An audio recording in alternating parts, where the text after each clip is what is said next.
guys? Welcome to the Being Beautifully Honest podcasting channel. Thanks for being here, being subbed. If you're not, hit the button. And if you're listening on YouTube, hit the like. It's like walking in the room and hitting that light switch. Let's brighten up the place and get into the real of reality TV. Listen, did you all watch that last episode of Real Housewives of Potomac?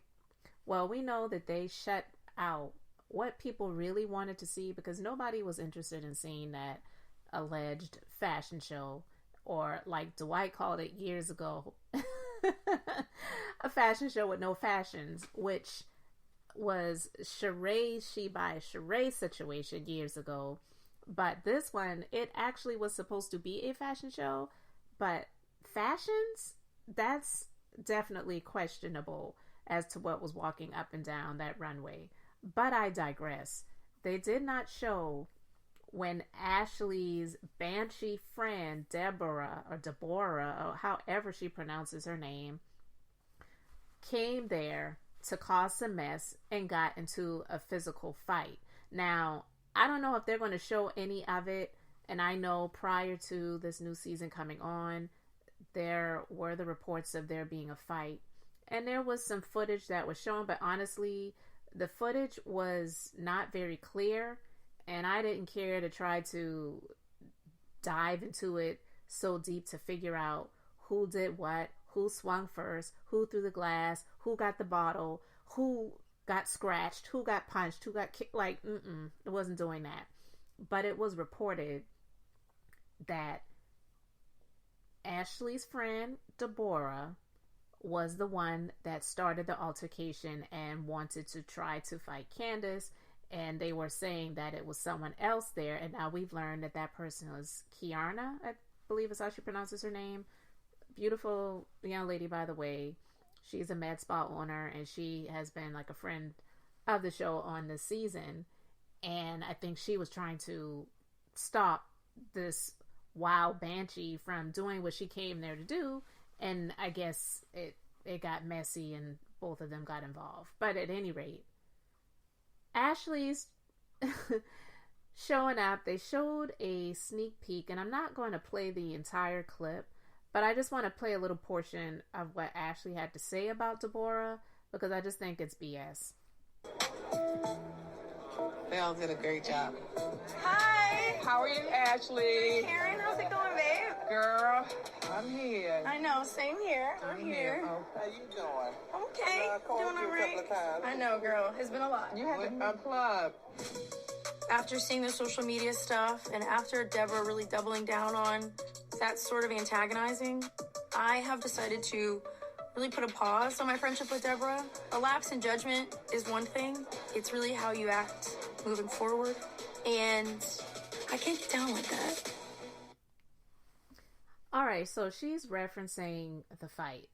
This is a clip from the upcoming episode where they're showing up to the reveal of the photo shoot that they did, where all of the ladies, with the exception of Aneka, were representing celebrities that they feel they in some way connected to, which I think was off the mark, because I don't know how they got Beyonce and Giselle, but I digress.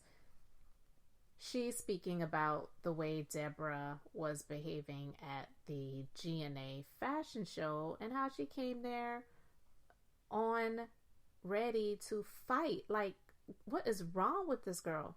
And Ashley is extremely messy, but I wouldn't say that she's one of those people that is willing to go there and get into a physical altercation.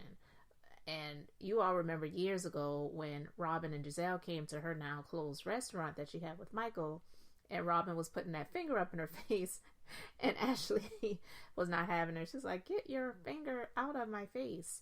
She's not going to fight. She loves to be messy and cause drama and spread rumors and gossip and all of that type of stuff, but she's not down to be physically fighting. And if she can have somebody else doing the dirty work, she would do that.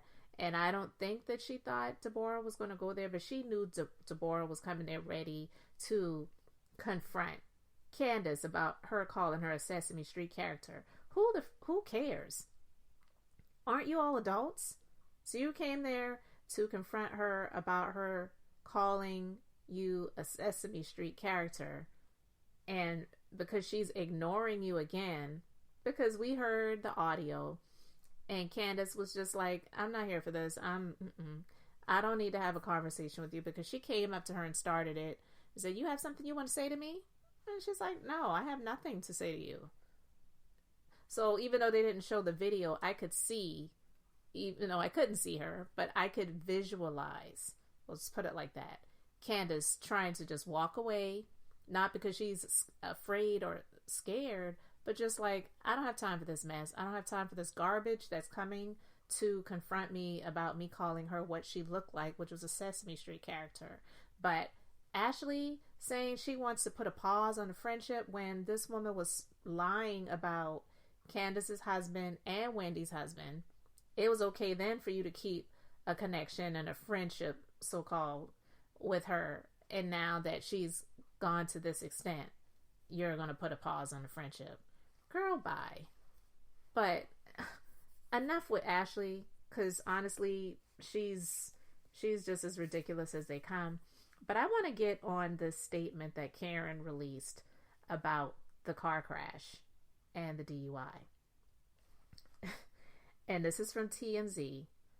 Karenhuger tells TMZ, thank you all for your prayers and well wishes during this very frightening experience. I am still in shock from last night's incident, but grateful to be alive today. With the passing of my beloved mother, grief comes and goes in waves, and with Mother's Day approaching, it has felt more like a tsunami. She adds, last night I met a girlfriend for dinner. I'm sorry, I'm giggling, but it's not funny. But let me finish. I'm going to try to get to the statement. No, you know what? Before I finish, she said, grief comes and goes in waves, which is true. And then she said, and with Mother's Day approaching, it has felt more like a tsunami. I'm trying to give Karen grace, but I really don't have any tolerance for people driving drunk, especially when you are someone that has all of the means in the world to not do that. I just don't have any tolerance for that. It's extremely dangerous, and just knowing how many people get killed who are not in the wrong, I should say, and they were hit by someone who was driving drunk. Unfortunately, the majority of the times when people do drive drunk, if they're hitting somebody else, it is rare that they're the ones that lose their life or are even injured terribly. Unless, God forbid, they were to drive off of a cliff or off of a bridge or off of some embankment or crash into a tree so hard that maybe the car bursts into flames. Because sometimes even when they go through the windshield or the airbag stops them, they just get a few scrapes. It's really crazy. I still don't know the reason behind that. But to say that with Mother's Day approaching and you're going to get us prepared to have the violence out and have sympathy, I'm sorry, but let me finish. She adds, last night I met a girlfriend for dinner. We talked and brought up some very emotionally sensitive topics. I was crying on my way home and saw a car heading right for me. I swerved to avoid the head-on collision, hit the divider, and then a tree. I'm hurt, bruised up a bit, but so grateful I am alive. I did receive citations, one of which was unrelated to the incident, which is understandable. But what was most surprising is that the car that almost hit me just drove away! ! Pausing right there. Unless she was driving drunk and the other person was driving drunk too, I don't think the other person was in the wrong. I believe that she may have been possibly partially in the wrong lane, and that person was driving as they normally would. So for her to try to put it off on the other person to say she saw this car coming for her and she swerved to avoid them, no. To me, if you were driving under the influence, I believe you were the one that was wrong and your senses woke up a little bit and you swerved to avoid hitting them, or they swerved to avoid you hitting them, and then what happened. But for her to say that they just drove away, she's trying to place blame. Okay. Her mom passed away, I believe it was in 2017. And her mom and dad, they passed away like close to the same time. I'm never here to say to someone, well, oh, your parent passed away so many years ago, so you shouldn't have any feelings about that now.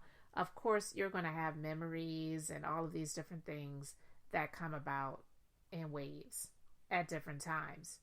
But the fact of the matter is, no matter how she tries to slice it, how she may try to play on the sympathies and the emotions of people and bring those violins out about Mother's Day quickly approaching, having a conversation that had you in tears and just thinking about the passing of your mother, which, again, not downplaying her missing her mom, but that happened years ago. It wasn't like you got the news that your mom passed away while you were behind the wheel and the grief took over. Girl, you were driving under the influence. Just leave it at that. To bring up all of the other things, I feel that that's something that she needs to speak about in therapy, but not to release a statement about the car crash to try to correlate that with this. You can say you're in shock and thank you for your prayers and, I'm a little banged up, but I'm okay. And I accept, you don't even have to say you accept responsibility, because if you have an attorney and you're trying to go to court and fight it, I get that too. So I'm not even here to say that you have to come out and accept responsibility or plead guilty, if you will. But to try to go with this statement about Mother's Day and having dinner with a friend and old feelings coming up and hard conversations and tears were flowing, but the bubbly was flowing, the drinks were flowing, and that's ultimately what caused you to have the situation that you had. So I'm sorry, she could be one of the most likable housewives of Potomac, but this just doesn't fly with me. I don't like it. It just doesn't smell good. It doesn't taste good. It doesn't look good. It doesn't feel good. And I'm not here for that. I'm sorry that she's missing her mom, if that is indeed true. And I'm not saying she doesn't miss her mom, but I'm saying if those feelings were feelings that she was having, if that is indeed true, I'm sorry about that. But there's just no excuse to be behind the wheel. She could have called an Uber. She could have maybe called her husband. She could have called another friend. She can have a freaking driver. These people claim to have so much money and are doing so well with all of these ventures that they have launched because of the recognition and the platforms that they have from being on these shows. Then have a personal assistant or a driver of some sort. Have your designated driver. Because again, like I said before, it was alleged that she had a drinking problem, and I felt like she did, just seeing some things over the years on the show. I'm never here to judge that. Get the help that you need. If you need to go to detox or rehab or just therapy, I don't know what it is, but get the help. But don't be behind the wheel and going there, And if I said the year wrong of when her mom passed, forgive me, but it wasn't like it just happened. That's my point. So anyway, guys, I really just wanted to talk about this for a minute. Let me know your thoughts about Ashley and her wild banshee, now paused friend, Deborah. And let me know what you think about Karen and the statement that she released about this car accident and DUI. Guys, thanks so much for being here. Thanks for liking and subscribing. I am Beth, just being beautifully honest. So until next time, I wanted to keep it brief, beautiful, and now I'm going to say bye.